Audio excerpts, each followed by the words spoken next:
existe una fuerza incalculable dentro de ti, un poder que ignoras, pero que está desde el día en que naces en tu interior.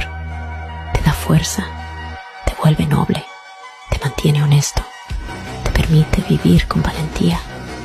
Cree más en ti, deja de castigarte por tu pasado y sujeta las riendas de tu existencia. Tu amor propio es la llave a ese poder. Fija tu mirada hacia el frente. No busques valoración externa, que la única persona que está viviendo tus experiencias eres tú.